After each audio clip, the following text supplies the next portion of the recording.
dari dan untuk hal-hal yang berkaitan dengan Warga warga negara. Ketika kita menjadi petani gitu ya, Betul. kita hanya bisa menggarap sawah milik kita. Terpimpin Ya. di mana Bung Karno mencetuskan ideologi Nasakom. Oh iya.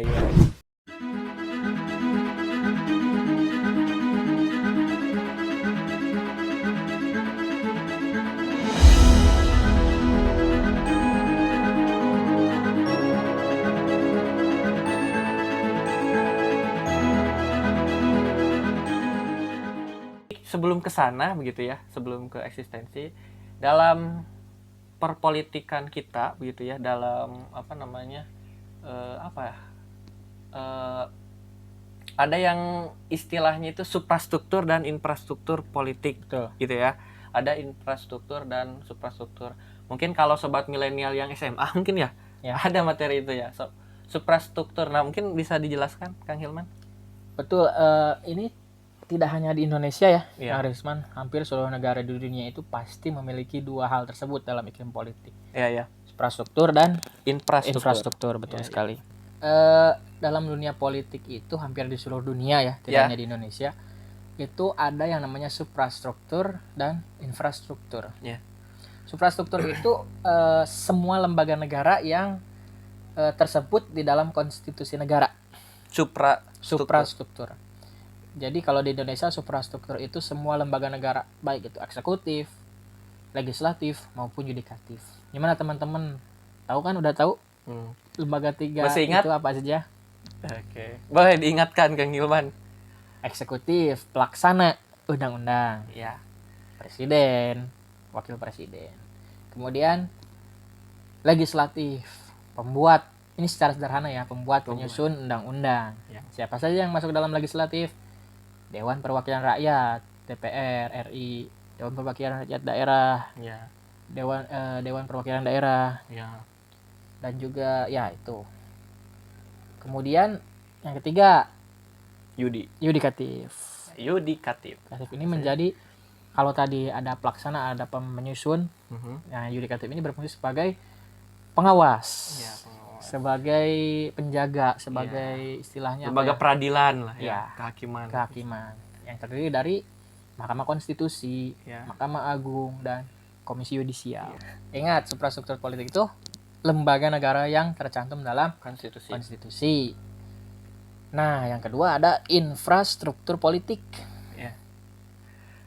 Apa saja infrastruktur politik? Infrastruktur politik itu bisa disebut dulu, definisi dulu Kang Risman. Oh iya. Rusuh, guys. Oke, silakan. Nah, infrastruktur itu adalah kelompok kekuatan politik dalam masyarakat yang turut berpartisipasi secara aktif. Gitu ya. Kalau tadi lembaga negara yang tercantum dalam konstitusi, kalau infrastruktur ini kelompok masyarakat. Kelompok masyarakat. Nah, partai politik adalah bagian dari infrastruktur politik. Karena mereka bisa dianggap sebagai kelompok masyarakat yang berhimpun kan. Oh iya, oke. Ya, kemudian selain partai politik ada lagi kelompok kepentingan atau interest group. Kemudian ada lagi kelompok penekan, pressure group, dan ada juga media politik. Gitu. Oke. Tadi sudah jelas ya apa itu suprastruktur dan infrastruktur politik. Nah, sekarang kita akan membahas tentang partai politiknya begitu. Nanti kalau teman-teman mau lebih tahu tentang apa itu DPR, apa itu lembaga legislatif, yudikatif, dan lain sebagainya, kewenangannya, boleh nanti di obrolan selanjutnya gitu ya. Kita sekarang akan membahas dengan partai politik. Kenapa membahas partai politik? Karena menurut saya gitu ya, partai politik ini sangatlah vital gitu ya. Dalam, karena nanti juga kan lembaga legislatif itu kan dihuni oleh kader-kader partai politik. Betul. Bahkan eksekutif juga sama gitu ya. Betul. Karena itu jabatan politis. Nah, kita akan bahas apa itu partai politik gitu ya. Itu dulu. Oke, Kang Hilman, apa sih sebetulnya partai politik itu, Kang Hilman? Baik, partai politik itu secara definisi merupakan organisasi politik yang dibentuk oleh sekelompok warga negara Indonesia dengan sukarela atas dasar persamaan kehendak, serta cita-cita guna memperjuangkan kepentingan anggota, masyarakat, bangsa, serta negara melalui pemilihan umum. Oke. Itu ya, jadi kata kuncinya adalah persamaan kepentingan dan cita-cita politik, Kang Risman. Oke. Persamaan kepentingan dan cita-cita Politik. politik gitu ya. Tadi Ketika- sudah dibahas definisi politik dari awal ya. Ketika saya dan Kang Risman punya persamaan dalam Mhm. cita-cita, dalam hal-hal yang hendak dicapai, Gitu ya, ya oke. maka sudah sewajarnya kita membentuk partai politik, Kang Risman. Oke. Apalagi ketika persamaan itu tidak hanya kita berdua, Oke. ada lagi dari kelompok sana sama dengan kita, ada lagi dari daerah sana sama dengan kita. Ayo kita buat partai politik. Oke. Tapi Oke, sederhana begitu ya. tapi tadi poin tujuannya apa? Di partai politik itu? Untuk mencapai tadi cita-cita bersama. Oh, cita-cita bersama, cita-cita bangsa begitu Iya. ya. Jadi ada kepentingan bersama gitu ya, Betul. kepentingan umum yang diperjuangkan di partai politik. Betul sekali. Gitu ya. Nah, Kang Hilman, nah kita masuk ke bagaimana eksistensi partai politik atau bagaimana sih partai politik di Indonesia begitu ya. Menurut Kang Hilman nih, tadi kan tujuannya seperti itu. Apakah partai politik ini yang sekarang gitu ya sudah sesuai dengan apa yang menjadi tujuan dan fungsinya mungkin? Baik, Kang Risman, kalau kita bicara eksistensi, Iya, artinya kita bicara bagaimana keadaan partai partai politik politik di Indonesia saat ini ya, saat ini ya. secara kontemporer. Ya. Nah, kalau kita lihat tadi ya, kata kuncinya itu persamaan cita-cita, Kesamaan cita-cita. persamaan tujuan, persamaan harapan. Artinya ketika kita memiliki kesamaan dalam cita-cita, dalam tujuan, sudah sewajarnya kita tergabung dalam partai politik yang sama, bukan? Begitu, betul. Iya, emang begitu. Ya. Secara teoritis. Secara teoritis. Seperti itu. Artinya ketika kita melihat sebuah partai politik yang A dan B, kita itu bisa dengan jelas melihat perbedaan keduanya, Iya, betul. betul kan? Yang A, oh ini tujuannya ini, Iya. yang B tujuannya ini, dua-duanya sama-sama baik Oke. dengan cara yang berbeda. Oke. Itu secara teoritis. Iya. Tapi di Indonesia Iya. kita tidak bahkan sulit ya, Iya. sulit untuk membedakan cita-cita partai A dan cita-cita partai B. Oke. Betul sekali kan? Betul. Karena tadi di awal, Kang Risman, partai politik itu terbentuknya kebanyakan bukan karena persamaan cita-cita, Ya, tapi persamaan. tapi persamaan pokoknya pengen partai aja gitu, Oke. pengen partai yang beda. Dua partai yang berbeda. Oke, jadi tadi ya poinnya gitu ya bahwa partai politik apa namanya yang membedakan itu cara gitu ya, Betul. cara. Jadi tujuannya sama untuk kepentingan bersama. Mana ada kan partai politik dibuat hanya untuk kepentingan kelompoknya, nggak ada Ya. ya. Secara teori sih gitu ya, Betul. nggak ada partai politik yang dibuat hanya untuk kepentingan kelompoknya, hanya untuk kepentingan pribadi, nggak ada. Karena semua tujuan utamanya adalah kepentingan bangsa, kepentingan negara, kepentingan kesejahteraan umum. Betul. Gitu. Nah, yang membedakan adalah cara. Nah, mungkin ini juga imbas dari regulasi atau aturan di negara kita yang memperbolehkan multipartai. Betul. Ya, siapa saja bisa gitu ya. Tapi untuk ikut pemilu itu ada ketentuannya lagi gitu ya.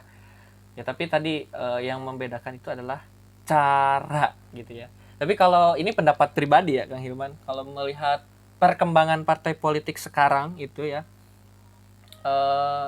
apakah kita sudah bisa melihat gitu bahwa sebetulnya caranya sama aja gitu atau gimana? Jadi gini ya, Kang Risman, kalau pendapat pribadi, Ya, saya pendapat garis pribadi. bawahi ya. Ya, pendapat Ini pribadi. saya. Disclaimer. Disclaimer di bawah.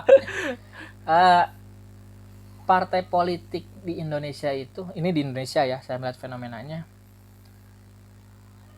ada sebuah ketidakjelasan Ketidakjelasan. visi, misi, dan ideologi partai. Oke. Betul. Kalau kita melihat partai politik di negara lain, Oke. kita ambil contoh misalnya Amerika Serikat. Ya, Amerika Serikat. Mereka sebenarnya multi partai, tetapi yang besar hanya dua kan. Oke. Ya. Jadi terlihat seakan dua partai, yaitu Partai Republik dan Partai Demokrat. Ya.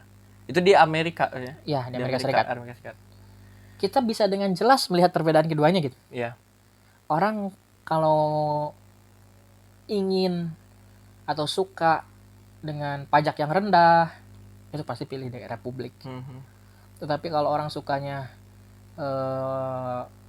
subsidi, kemudian sukanya bantuan untuk warga miskin dengan menaikkan pajak bagi orang kaya, itu pasti mereka pilih Demokrat. Ya. Kalau orang misalnya lebih suka kekuasaan pemerintah diperbesar, diperkuat, itu pasti pilih Demokrat. Oke. Kalau sukanya pemerintah itu diperkecil kekuasaannya, kemudian tidak terlalu banyak mencampuri kehidupan sehari-hari, Ya. itu pasti pilih Republik. Oke. Ini secara garis besar ya. Secara garis besar. Tidak melihat hal-hal kecil lainnya yang mempengaruhi elektabilitas. Kita bisa lihat secara gamblang gitu dari satu partai, dari satu negara itu, Amerika Serikat. Tetapi di Indonesia, Kang Risman. Iya. Tadi ketika bedanya partai A dan partai B, masyarakat nggak tahu. Iya. Bedanya partai A dan partai B, masyarakat tidak tahu. Coba masyarakat, kenapa pilih partai A? Oke. Kenapa kalian pilih partai A? Yang udah milih, kalau yang belum ya. Misalnya jelas, karena apa gitu, karena B, karena A, jelas gitu. Oke. Bukan karena nggak tahu dapat kaosnya partai itu. Oke. Menarik sekali. Ketika di luar negeri tadi di Amerika Serikat ini masuk ke perbandingan gitu ya. Kalau di Amerika Serikat itu kita bisa dengan jelas memilih partai itu memilih cara bernegara. Betul. Cara bernegara. Ya karena tadi berkaitan dengan politik itu pasti berkaitan dengan bernegara.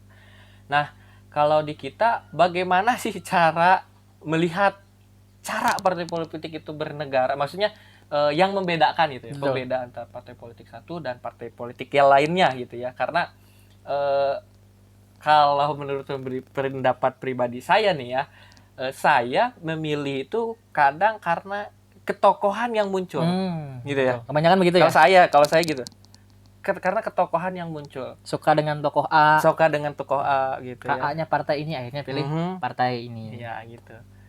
Jadi ketokohannya begitu. Nah ini menarik sebetulnya perbincangannya akan panjang kalau berbicara tentang, karena ini nanti akan berkaitan dengan bagaimana kaderisasi partai untuk menghasilkan kader atau calon pemimpin gitu ya dari setiap partai itu sendiri.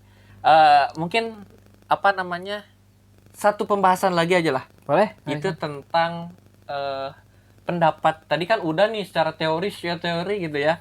Kita pendapat gitu ya. Maksudnya agar bisa menjadi stimulus. Apa bener nih apa yang dikatakan Kang Hilman gitu ya. Ini tentang fenomena hari ini gitu ya.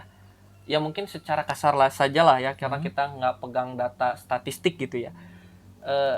Kepala daerah yang populer sajalah. Ya. Oke. Ada di antaranya, kalau yang saya tahu tidak berasal dari partai politik. Oh iya. Maksudnya dia nggak di kader dari awal gitu. Nah, apakah ini juga tadi yang Kang Hilman sebutkan bahwa ya itu karena nggak bisa gitu. Jadi si tokoh politik ini bisa ke partai A, ke partai B gitu. Karena sama saja sebetulnya. Betul. Itu Kang Hilman. Paling gini Kang Risman ya. Kenapa bisa ada tokoh populer yang itu menjadi kepala daerah tanpa menjadi kader? Gitu. Karena tadi kita udah mengkaji tadi pengertian partai politik. Betul. Gitu ya, untuk menghimpun kepentingan yang sama. Ternyata muncul nih bukan topik dari partai politik. Nah, itu mungkin korelasinya seperti apa? Hubungannya kaitannya seperti apa gitu ya. Iya, fenomena ini muncul pertama pasti karena kegagalan partai politik untuk kaderisasi. Oke. Kaderisasi. Ya. Kenapa bisa partai politik memilih atau mendukung calon kepala daerah yang bukan kadernya gitu? Ya. Padahal tadi partai politik itu kan sudah punya persamaan cita-cita, persamaan tujuan, visi, misi, ideologi. Ya. Kemudian tidak ada kader yang dimunculkan, akhirnya memilih kader di luar partai gitu. Di luar partai. Nah, yang kedua, kenapa bisa? Tadi kan faktor ininya ya, secara kronologis. Kemudian secara yuridis memang diperbolehkan kan. Memang diperbolehkan. Nah, Ketika itu. kepala daerah itu boleh untuk independen. Oke. Jadi kita sedang tidak membahas salah atau benar ya, Tidak. Kang Hilman. Tidak Enggak. sedang membahas salah atau benar. Oh, berarti partai politik yang kepala daerah yang bukan dari Betul. partai politik itu boleh enggak? Kita sedang membahas kondisi dinamika partai Ya. politik sehingga terjadi seperti itu. Ya, boleh dilanjutkan, Hilman. Iya tadi undang-undang Memperbolehkan. memperbolehkan hal tersebut kan. Memperbolehkan. Independen. Independen ya. Tetapi yang menjadi masalah adalah dalam penyelenggaraan sebuah negara atau Iya. penyelenggaraan daerah, Ya. kepala daerah itu tidak berdiri sendiri. Oke. Betul. Harus ada persetujuan dari perwakilan rakyat, Iya. DPRD kan. Ya. Mereka berdiskusi. Ya. Ketika ini mengajukan sebuah kebijakan ini harus menyetujui begitu kan. Ya. Maka ketika kepala daerah yang bukan kader, independen, itu kan pasti memiliki kebijakan yang secara teoritis pasti berbeda dengan Oke. visi misi partai kan. Visi partai. Ya kan? Ya. Artinya akan jauh lebih banyak lobby atau Oke. negosiasi ketika Ya. pemutusan kebijakan tersebut. Ya. Ya. Itulah yang menjadi alasan mengapa menjadi seorang presiden kan tidak boleh independen. Iya. Harus punya dukungan Iya, dari partai politik. Seperti itu, Kang Risman. Oke, ini karena berkaitan dengan fungsi atau wewenang lembaga lain seperti DPR yang dihuni Betul. oleh legislatif lagi, yang dihuni oleh kader partai politik karena nggak bisa anggota DPR itu independen, ya Betul. harus partai politik. Nah, jadi maksudnya di sini akan terjadi sesuatu hal yang alot begitu ya, lama Betul. pembahasan, proses pembuat kebijakan gitu dengan legislatif. Karena kita ketahui dalam membuat undang-undang, Ya. begitu ya. Itu tidak sendiri eksekutif bisa langsung disahkan. Ya bisa, tapi bukan undang-undang gitu ya. Tidak jadi undang-undang. Tidak jadi undang-undang, mungkin peraturan perpres mungkin ya. Pergub. Iya gitu ya. Nah, jadi kalau membuat undang-undang ini akan lebih lama lah begitu ya, betul. karena kalau misalkan bukan dari partai politik begitu ya. Nah, ini tadi kaitannya dengan kaderisasi gitu kaderisasi partai politik yang kenapa fenomenanya pada sekarang itu muncul kepala daerah yang bukan kader. bukan kader. Oke, menarik sekali pembicaraan kali ini Kang Hilman. Tapi kita terbatas oleh waktu begitu ya. Kita lanjut lagi ya. Ya, oke. Nanti kita lanjut pembahasannya karena menarik. Kalau misalkan teman-teman rasa ini menarik dan penting untuk teman-teman dengarkan atau tonton, silahkan komen di bawah agar kami lebih bersemangat membuat konten. Dan jangan lupa, jangan skip iklannya. Oke. Terima kasih Kang Hilman, kita akan lanjut lagi pembicaraannya. Sama-sama, ya, luar biasa sekali, dimulai dari teoritis kemudian kontekstual, karena itu perbedaan kita dengan yang lainnya. Kita bahas secara sederhana bagaimana teman-teman bisa mencernanya dengan mudah begitu ya.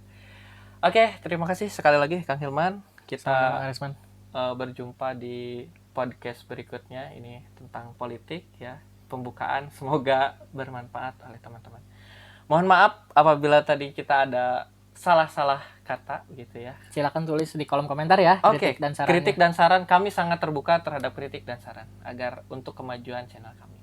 Baik, terima kasih atas perhatian teman-teman, sobat milenial semua. Kita berjumpa di lain waktu, kapanpun, dimanapun, belajar PPKN tetap di Millennial Citizenship. Assalamualaikum warahmatullahi wabarakatuh.